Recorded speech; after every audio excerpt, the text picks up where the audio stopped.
Welcome to Hindi Tarang classes. ఈరోజు క్లాస్లో next sentences చూద్దాం. సింపుల్ సెంటెన్సెసే, కాకపోతే మనకి డైలీ యూసేజ్లో యూజ్ అయ్యేవి. ఆప్ కహా రెహతే హో.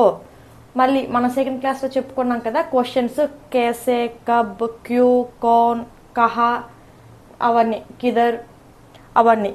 సో కిదర్ అన్నా కహా అన్నా ఒకటే. ఆప్ కహా హో లేదంటే ఆప్ కిదర్ హో అని కూడా అనొచ్చు. కహా అంటే ఎక్కడ, మీరు ఎక్కడ ఉంటారు. సో ఒక పర్సన్ మనకు చాలా రోజుల తర్వాత కలిశారు, ఓహో మీరు కూడా ఇక్కడే ఉంటున్నారా, అసలు ఎక్కడ ఉంటున్నారో అడుగుతాం కదా. హిందీలో ఏమంటాం మనం, అచ్చా ఆప్ భీ యహీ పే రెహతే హో క్యా, ఆప్కా ఘర్ కహా పే హే, లేదంటే ఆప్ కహా పే రెహతే హో అలా అడగొచ్చు. ఆప్ కహా రెహతే హో, మీరు ఎక్కడ ఉంటారు. లేదు ఆప్ కహా రెహ్ రహే హో అని ఉందనుకోండి, మీరు ఎక్కడ ఉంటున్నారు. ఇక్కడ రెహతే హో అన్నారు కాబట్టి ఉంటారు అని అడిగాం. బస్ యహీ పర్. బస్ అంటే మనం వెళ్ళే బస్ కాదండి, హిందీలో బస్ అంటే చాలు, లేదంటే ఇక్కడ సందర్భం ఏంటంటే ఇదిగో ఇక్కడే, జస్ట్ ఇక్కడే అని చెప్తాం కదా, అలాంటి దగ్గర బస్. బస్ యహీ పర్.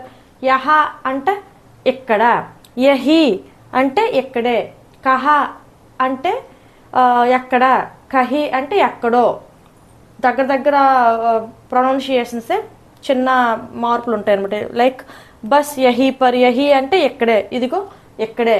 క్వశ్చన్ ఏంటి, ఎక్కడ ఉంటున్నారు, ఈమెం చెప్పింది ఇదిగో ఇక్కడే ఉంటున్నాము అని చెప్పింది. నెక్స్ట్, ఆజ్ ఠండ్ జ్యాదా హేనా. ఠండ్ అంటే చలి, గర్మీ అంటే వేడి.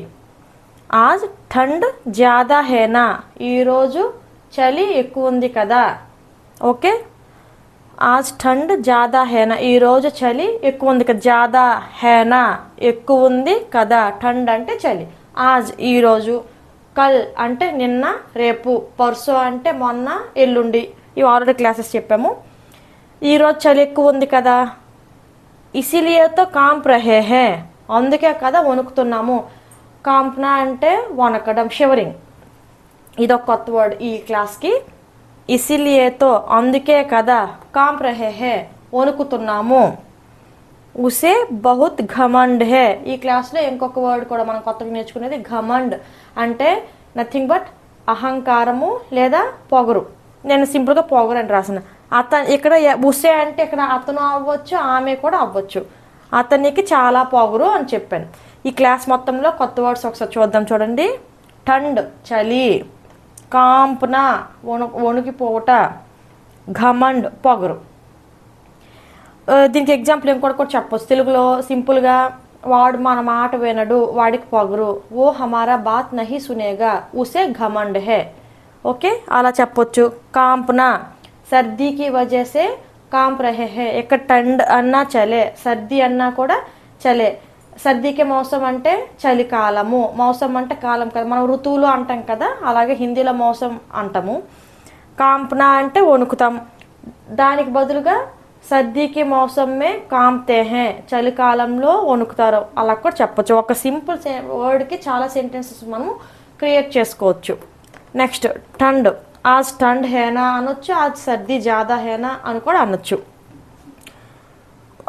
కాంప్న అంటే వణికిపోవడం, చలి ఒక్కదానికి కదా, ఇంక దేనికి భయపడేటప్పుడు కూడా కాంపుతాం కదా, అదే వణుకుతాం కదా, దానికి ఏమనొచ్చు అంటే డర్కి వజేసే కాంప్ రహే హే, భయం వల్ల వణుకుతున్నారు. ఏదైనా మనం యూజ్ చేసుకోవచ్చు. డర్నా అంటే భయపడటం, కాంప్న అంటే వణుకుపోవడం. ఇక్కడ చలి వల్ల వణుకుతున్నాం, ఠండ్కి వజేసే లేకపోతే సర్దీకి వజేసే కాంప్ రహే హే.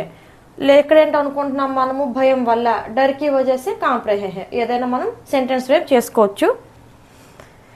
Okay, that's all for now. Please like, share and subscribe my channel. Thank you.